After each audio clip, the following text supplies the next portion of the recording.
नमस्कार मेरे प्यारे विद्यार्थियों। आज हम लोग छठा क्वेश्चन को देखेंगे जिसे बिहार बोर्ड के फाइनल एग्जाम में आने की संभावना है। क्वेश्चन है, तीन कैपेसिटर को श्रेणी क्रम में जोड़कर उसके समतुल्य धारिता का व्यंजक प्राप्त करें। यानी हम लोगों को तीन कैपेसिटर लेना है और उसे श्रेणी क्रम में जोड़कर उसके समतुल्य धारिता का व्यंजक प्राप्त करना है। सबसे पहले आप लोग ये समझिए कि श्रेणी क्रम कब कहलाता है। हम लोग क्लास में पढ़ चुके हैं कि जब दो या दो से अधिक कैपेसिटर को एक लाइन में जोड़ा जाता है तो वो श्रेणी क्रम कहलाता है। जैसे ये एक कैपेसिटर हुआ, ये दूसरा हुआ, ये तीसरा हुआ, इसी प्रकार से जोड़ते चले जाएंगे तो ये श्रेणी क्रम संयोजन कहलाएगा। संधारित्र यानी कैपेसिटर के धारिता को C के द्वारा सूचित किया जाता है। यहाँ चूंकि तीन कैपेसिटर है, एक को मानेंगे C1, C2 और C3 इसकी धारिता को, और बोला जा रहा है कि उसके समतुल्य धारिता का व्यंजक प्राप्त करें। मतलब ये तीनों कैपेसिटर को एक साथ जोड़ देंगे श्रेणी क्रम में तो इसका समतुल्य यानी टोटल इक्विवेलेंट जो है वो कैपेसिटी क्या होगा, इसी का व्यंजक प्राप्त करना है। चलिए यहाँ पर समझते हैं कुछ बात को। श्रेणी क्रम संयोजन समझ गए। यहाँ पर एक बात आपको याद रखना है, जैसा कि आप लोग जानते ही हैं, क्लास में पढ़े होंगे कि जब कैपेसिटर को श्रेणी क्रम में जोड़ा जाता है तो प्रत्येक कैपेसिटर पर आवेश का मान समान होता है लेकिन वोल्टेज अलग अलग होता है। वही जब कैपेसिटर को समांतर क्रम में जोड़ा जाता है तो प्रत्येक कैपेसिटर पर वोल्टेज समान होता है और आवेश अलग अलग होता है। यहाँ श्रेणी क्रम में जोड़ा गया है तो इसमें प्रत्येक कैपेसिटर पर आवेश समान होगा लेकिन वोल्टेज अलग अलग होगा। उसके बाद याद रखना है कि आवेश का प्रवाह हमेशा हाई वोल्टेज से लो वोल्टेज की ओर होता है, अर्थात उच्च विभव से निम्न विभव की ओर होता है। यानी ज्यों-ज्यों आगे बढ़ेगा आवेश त्यों-त्यों वोल्टेज घटता चला जाएगा। चलिए ये सब बात आप समझ गए हैं तो हम टॉपिक की ओर चलते हैं। टॉपिक का नाम है तीन कैपेसिटर को श्रेणी क्रम में जोड़कर। तो हम लोग सबसे पहले तीन कैपेसिटर ले लेते हैं। मान लेते हैं यह एक कैपेसिटर है, यह दूसरा कैपेसिटर है और यह तीसरा कैपेसिटर है। तीन कैपेसिटर को श्रेणी क्रम में जोड़ दिया जिसकी धारिता कैपेसिटी C1, C2 और C3 है। श्रेणी क्रम में बिंदु A एवं बिंदु B के बीच जुड़ा हुआ। श्रेणी क्रम में जुड़े कैपेसिटर के समतुल्य धारिता का व्यंजक प्राप्त करने के लिए बिंदु A एवं B को एक सेल से जोड़ते हैं, एक सेल से जोड़ते हैं। ये रहा प्लस और माइनस, और इसमें एक स्विच लगाते हैं और स्विच की सहायता से आवेश का प्रवाह करते हैं तो Q आवेश का प्रवाह होता है। फिर से समझिए, माना कि C1, C2 तथा C3 धारिता वाले तीन कैपेसिटर है जो बिंदु A और B के बीच श्रेणी क्रम में जुड़ा है। श्रेणी क्रम में जुड़े कैपेसिटर के समतुल्य धारिता का मान ज्ञात करने के लिए बिंदु A और B को एक सेल से जोड़ते हैं तथा स्विच की सहायता से आवेश का प्रवाह करते हैं तो Q आवेश का प्रवाह होता है। ये भाषा है, हम लोग इस बात को लिखेंगे। भाषा होगा, माना कि C1, C2 तथा C3 धारिता वाला तीन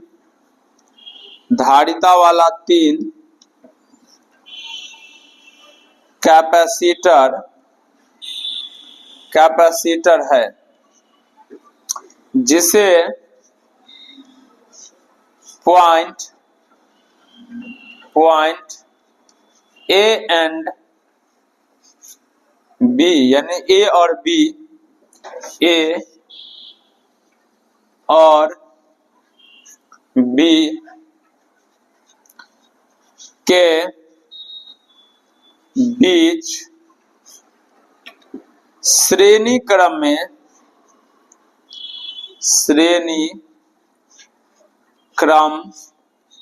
में जोड़ा गया है। जिसे बिंदु ए और बी के बीच श्रेणी क्रम में जोड़ा गया है। श्रेणी क्रम में जुड़े, आगे लिखते हैं इसमें, श्रेणी क्रम में जुड़े कैपेसिटर के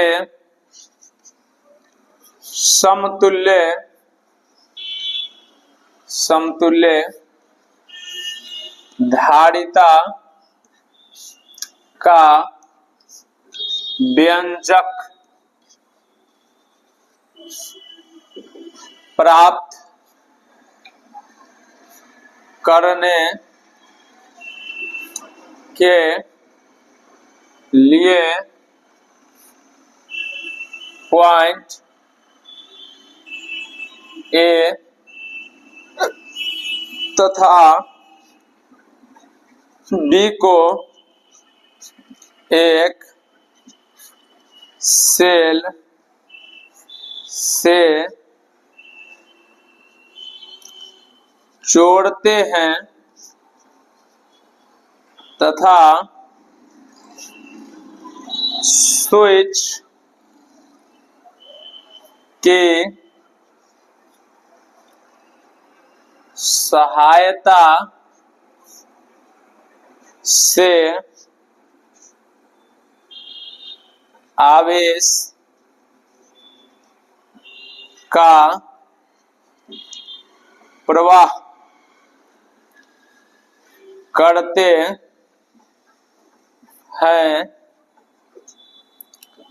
तो Q आवेश का प्रवाह होता है। ये भाषा एक बार फिर मिला लीजिए। माना कि C1, C2 तथा C3 धारिता वाले 3 कैपेसिटर है जो बिंदु A और B के बीच श्रेणी क्रम में जुड़ा है। श्रेणी क्रम में जुड़े कैपेसिटर के कैपेसिटी का समतुल्य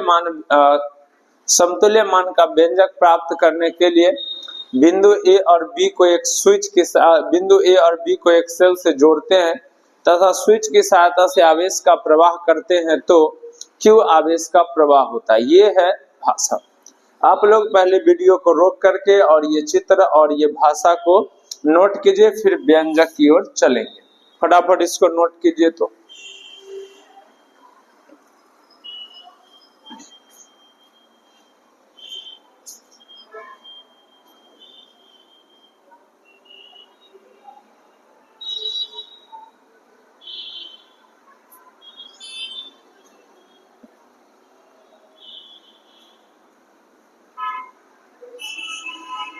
चलिए, हो गया है तो हम आगे की ओर चलते हैं। इसको इरेज कर लेते हैं।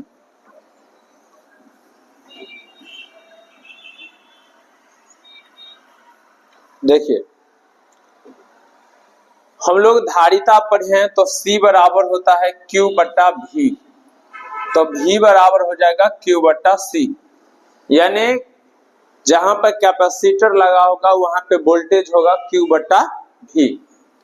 और जैसे ये एक तार है, अगर हम बोलेंगे बिंदु A पर विभव कितना होगा तो VA, ये B बिंदु है, बोलेंगे बिंदु B पर कितना होगा तो VB। ये सब बात आप लोग जानते ही हैं। चलिए आगे की ओर चलते हैं। देखिए, हम लोग पहले ये देखते हैं कि बिंदु A और B के बीच कितना विभवांतर उत्पन्न होता है, मतलब potential difference between point A and B। बिंदु A और B के बीच विभवांतर बिंदु A पर हो जाएगा VA माइनस, आगे जाएगा वोल्टेज कमेगा तो कैपेसिटर पर वोल्टेज कितना होता है तो अभी जस्ट बताए हैं C बराबर Q बट्टा V, तो V बराबर हो जाएगा Q बट्टा C। तो यहाँ पे वोल्टेज होगा Q और बटा कैपेसिटी है C1, फिर minus Q capacity C2 minus Q बटा C3 और लास्ट में बिंदु B पर आएंगे तो बराबर हो जाएगा VB। ये VB को इधर लाएंगे तो वो है प्लस में, तो इधर आएगा माइनस में, VA माइनस VB बराबर ये सब माइनस में उधर जाएगा प्लस में, तो Q बटा C1 प्लस Q बटा C2 प्लस Q बटा C3। ये सभी में Q कॉमन है तो यहां पर VA माइनस VB बराबर Q को कॉमन लेंगे 1/C1 plus 1/C2 plus 1/C3 होगा समीकरण 1। अब हम लोग समतुल्य व्यंजक प्राप्त करेंगे समतुल्य धारिता का। तो हम लोग यहाँ पर लिखते हैं समतुल्य धारिता। समतुल्य धारिता का मतलब सब के बदला एक, तो जितने भी कैपेसिटर है सब के बदला हम एक कैपेसिटर लेंगे। ये है बिंदु A और ये बिंदु B और इसको एक सेल से जोड़ेंगे, यहाँ स्विच लगाएंगे और आवेश का प्रवाह करेंगे तो Q आवेश का प्रवाह होगा। इसकी कैपेसिटी कितना होगा, तो चूंकि यह श्रेणी में था और श्रेणी को सीरीज कहते हैं तो इसके समतुल्य धारिता को हम CS मानेंगे। फिर लिखते हैं potential difference between point A and B।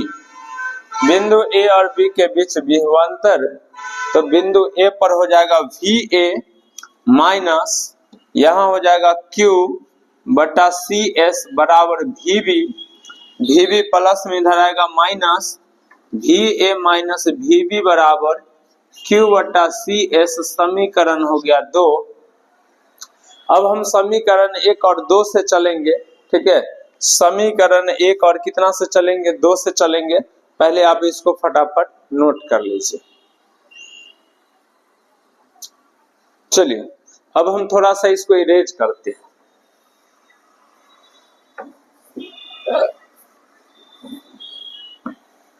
देखिए चलते हैं from equation first and second. समीकरण 1 और 2 से दोनों का लेफ्ट हैंड बराबर है तो राइट हैंड भी बराबर होगा। मतलब Q बटा CS बराबर Q into 1/C1 plus 1/C2 plus 1/C3। Q से Q कैंसिल हो गया तो 1/CS बराबर 1/C1 plus 1/C2 plus 1/C3। यही हमारा व्यंजक प्राप्त हो गया। इसमें आप चाहें तो केस बना सकते हैं, तो इसको पहले इतना नोट कीजिए। चलिए अब इसमें देखिए केस 2 केस बन जाएगा। जब अभी तो 3 ही कैपेसिटर को लेकर जोड़े थे तो अकॉर्डिंग टू क्वेश्चन के अनुसार ये हो गया, लेकिन और आगे इसको बढ़ाना चाहे तो बढ़ा सकते हैं। इसमें लिखिएगा केस फर्स्ट, जब n कैपेसिटर श्रेणी क्रम में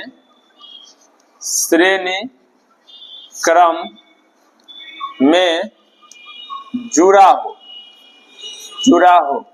श्रेणी क्रम में जुड़ा होगा तो 1/CS बराबर 1/C1 प्लस 1/C2 प्लस इसी प्रकार से हम जोड़ते चले जाएंगे, जितना कैपेसिटर रहेगा वहां तक हो जाएगा। इसमें केस 2 आएगा। केस 2 जब n समान कैपेसिटर श्रेणी क्रम में जुड़ा हो। श्रेणी क्रम में जुड़ा हो। जब समान कैपेसिटर श्रेणी क्रम में जुड़ा होगा तब फॉर्मूला हो जाएगा CS बराबर C बटा N। प्रश्न आता सर कैसे, चलिए एक बार हम समझ लेते हैं कैसे सो। मान लीजिए समान है, मतलब C1 का वैल्यू C तो C2 का वैल्यू भी C, दो गो लेकर ही चलते हैं। फॉर्मूला है 1/CS बराबर 1/C1, C1 के जगह पे C, C2 के जगह पे भी C, 1/CS बराबर दोनों का अगर एलसीएम लेंगे तो क्या होगा C, तो ये हो जाएगा 1 + 1, 1/CS बराबर हो गया 2/C, पलट दीजिए तो CS बराबर ये भी पलटेगा C/2। अब यहाँ पर गौर कीजिए कि दो कैपेसिटर लिए तो 2 आया, 3 लेंगे तो 3 आएगा, 4 लेंगे तो 4 आएगा, n कैपेसिटर लेंगे तो नीचे में n आएगा। ठीक है, आप लोगों को जो है जनरली ये फॉर्मूला याद रखिएगा, जो कि न्यूमेरिकल ऑब्जेक्टिव सब बनाने में काफी काम देता है ये फॉर्मूला खासकर। और ये फॉर्मूला तब अप्लाई होता है जब कैपेसिटी का वैल्यू सेम होता है। तो आप लोग इसको फटाफट नोट कर लीजिए। देखिए बहुत सारे बच्चे जो है वो तैयारी नहीं कर रहे हैं, तो हम बार बार बोलते हैं कि आप लगातार सभी क्लास को कीजिए और उसको बार बार रिवीजन कीजिए, ताकि अच्छे से जितना ज्यादा बार रिवीजन कीजिएगा उतना कॉन्फिडेंस बढ़ेगा। तो रिवीजन नहीं करना भूलना नहीं है, ठीक है, रिवीजन करते रहना है। और 7वां क्लास को लेकर हम आएंगे अगले क्लास में। अब चूंकि कुछ प्रॉब्लम के कारण 2 क्लास 2 दिनों से नहीं आ पा रहा था, अब लगातार आएगा। ठीक है, तो ये 6ठे क्लास है और सभी को अच्छे से तैयारी कीजिए। 7वीं क्लास जो है अगले क्लास में आएगा, 7वां क्वेश्चन को लेकर अगले क्लास में आएंगे। तो आशा है कि आज जो भी पढ़े हम लोग अच्छे से समझ में आया होगा। तो फिर मिलता है अगले क्लास में। जय हिंद।